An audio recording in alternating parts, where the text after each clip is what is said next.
আসসালামু আলাইকুম ওয়া রাহমাতুল্লাহি ওয়া বারাকাতুহু।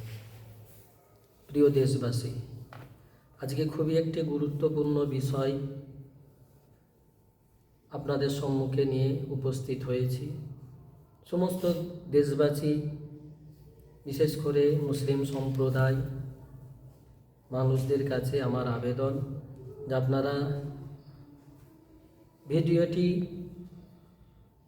একটু ধৈর্য সহকারে দেখবেন আর পুরো দেশবাসীর কাছে ভিডিওটি শেয়ার করার অনুরোধ আমার রইল। আমি গত 2 দিন ধরে একটি বিষয় নিয়ে দেখছি যে আমাদের পশ্চিমবাংলায় কোনো এক বিধায়ক কোনো এক দলের সঙ্গে রাজনৈতিকভাবে জড়িত, হুমায়ুন কবির বলে নাম, যিনি চিন্তাভাবনা করেছেন যে মুর্শিদাবাদ 6 ডিসেম্বর একটি বাবরি মসজিদের ভিত স্থাপন করবেন। তো এই বিষয় নিয়ে আমি দেখছি যে আমাদের পুরো দেশে এই বিষয়টা নিয়ে নানান রকম কমেন্ট, নানান রকম বক্তব্য, নানান রকম গবেষণা চলে আসছে। তো আমার বলার বিষয়বস্তু এটা যে এতদিন আমরা জানতাম অযোধ্যায় যে বাবরি মসজিদ আমরা হারিয়েছি 1992 6 ডিসেম্বর, যার আঘাত এখনো পর্যন্ত প্রতিটা মুসলমানের অন্তরে গাঁথা আছে, থাকবে কিয়ামত পর্যন্ত। এই বিষয়টি আমাদের ভোলার না যে আমাদের একটি 400-500 বছরের ইবাদতের স্থান মসজিদ, যেখানে লাখো লাখো মানুষ সাজদা করেছে, কোটি কোটি মানুষ সেখানে ইবাদত করেছে, রবের ইবাদত বান্দিগি করেছে, হঠাৎ করে সেই জায়গাটা কোনো এক সম্প্রদায় ছিনিয়ে নিয়েছে। আমার বলার বক্তব্য, যখন আমরা শুনলাম, আমাদের কাছে যখন সুপ্রিম কোর্টের রায় আসলো যে না, এটা রাম মন্দির অর্থাৎ রামলালা, রামের জায়গা, যখন সুপ্রিম কোর্ট রায় দিল, আমরা সমস্ত মুসলিম সম্প্রদায় চুপ করে গেলাম। আমরা দায়িত্ব নিয়ে যারা মুসলমানদের ধর্মগুরু আছেন, মসজিদের ইমাম, আলেম, ওলামা, মুহাদ্দিস, তানারা তাদের কওমকে খুব সুন্দরভাবে বোঝালো যে না, আমরা নিজেরা আইন হাতে তুলে নেব না। তো আজকে দীর্ঘ 32 বছর পর সেই বাবরি মসজিদের স্মৃতি হিসাবে কোনো একজন যদি সেই বাবরি মসজিদের আবার পুনরায় ভিত স্থাপন করে, সেই ঝামেলার জায়গায় নয়, সে তার নিজস্ব প্রপার্টিতে, নিজস্ব এলাকায়, নিজস্ব জায়গায়। আজকে আমার বিরোধী ভাইয়েরা যারা করছেন, কোন অ্যাঙ্গেলে, কোন ভিত্তিতে আপনারা বিরোধী করছেন আমার তো বুঝে আসছে না।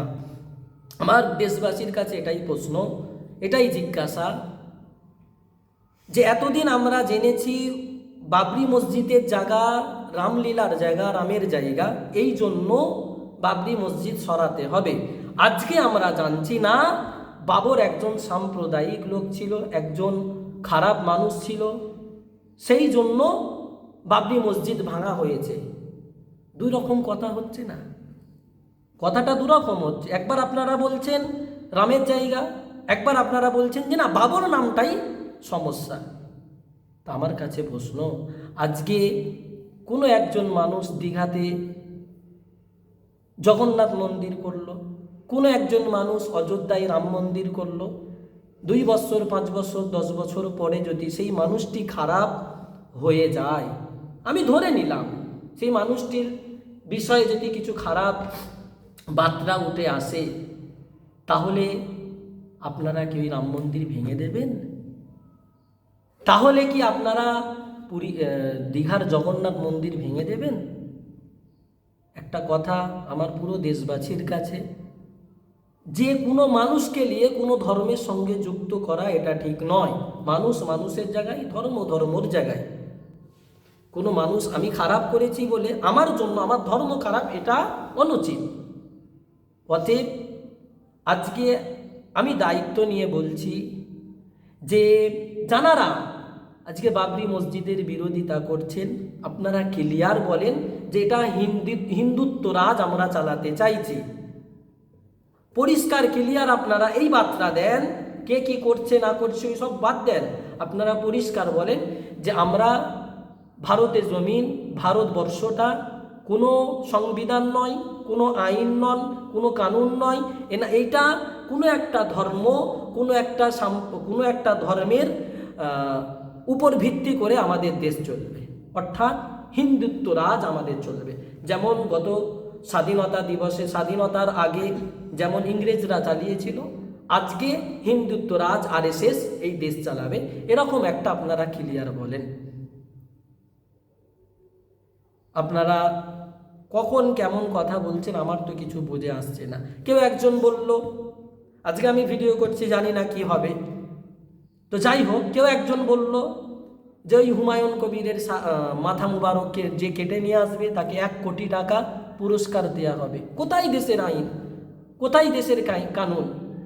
দেশের আইন কি তার হাতে তুলে দেওয়া হয়েছে? এটা তো কোর্ট সিদ্ধান্ত করবে যে তাকে কি শাস্তি দেওয়া হবে, এটা তো কোর্ট ডিক্লিয়ার দেবে, না কোনো একজন মানুষ বলে দেবে যে অমুক মানুষকে এই শাস্তি দেওয়া হবে। তো এখানে কোনো আইন নেই, কোনো প্রশাসন নেই, কোনো কানুন নেই, কোনো সংবিধান নেই, সেই মানুষটাকে নিয়ে কেউ কথা বলছে না। সবাই উঠে পড়ে লেগেছে বাবরি মসজিদ আর হতে দেওয়া যাবে না। কেন ভাই? আপনারাও যতটুকু দেশের জন্য করেছেন আমরাও ততটুকু করেছি। হ্যাঁ, হয়তো আপনারা বেশি করেছেন, আমরা তো কমও করেছি। হয়তো আপনারা 100টা সৈন্য মেরেছেন দেশ স্বাধীন করার জন্য, ইংরেজদেরকে তাড়িয়েছেন, আমরা তো একজনকেও তাড়িয়েছি। একজনের পিছনে আমাদের ধর্মের একজনও তো সেদিনকে রক্ত দিয়েছিল। তাহলে আপনারা আজকে কি করে বলছেন? কেন আপনারা মনুষ্যত্ব হারিয়ে ফেলেছেন? এটাই আমার বলার বক্তব্য। আশা করি কেউ খারাপভাবে ভিডিওটি নেবেন না। সমস্ত দেশবাসীর কাছে এটাই আবেদন যে সংবিধান আমাদেরকে এটা গাইডলাইন দিয়েছে, আমাদের ভারতের জমিনে যত ধর্ম আছে সে তার স্বাধীনভাবে ধর্মস্থান স্থাপিত করতে পারবে, নিজের ধর্মের কাজ করতে পারবে, এতে কোনো রকম সংবিধান বাধা দেয়নি। আমরা যারা আজকে সংবিধান রক্ষক আছি, যারা সংবিধান মাথায় করে নিয়ে চলছি, তাদেরও এটা বোঝা দরকার যে বাবরি মসজিদ বাবরের নামে মসজিদ করা যাবে না, কোনো সংবিধান আইন কানুন এটা গাইডলাইন দেয়নি। এটা সম্পূর্ণ আমরা নিজস্ব গায়ের জোর দেখিয়ে আজকে এই কথাটা বলছি। সকলে ভালো থাকবেন, এই আমার বক্তব্য। সকলের কাছে একটা অনুরোধ যে সব শান্তিভাবে থাকুন। নানান রকম কিছু সাম্প্রদায়িক লোক আছে যারা হিন্দু মুসলমান করে লড়াই করছে, আমাদের নিজেদের মধ্যে লড়াই লাগাতে চাইছে। খবরদার, সকলকে বলছি, হিন্দু মুসলিম ধর্ম বর্ণ নির্বিশেষে সকলকে আমার আহ্বান যে কেউ তাদের কথাতে পা দেবেন না, নিজেদের মাইন্ড খারাপ করবেন না, যে যার জায়গায় থাকুন, শান্তিভাবে থাকুন। সমস্ত ধর্ম সকলের ধর্ম পালন করুন শান্তিভাবে। যেমন দীর্ঘ আজকে 75 বছর আমরা স্বাধীন ভারতে বসবাস করছি, আগামী আরও আমরা হাজার হাজার বছর আমাদের প্রজন্ম এরকম শান্তিভাবে বাস করতে পারি। এটাই ঈশ্বরের কাছে আমার দরখাস্ত, আমার দোয়া সালাম সকলের প্রতি। আসসালামু আলাইকুম ওয়া রাহমাতুল্লাহি ওয়া বারাকাতুহু।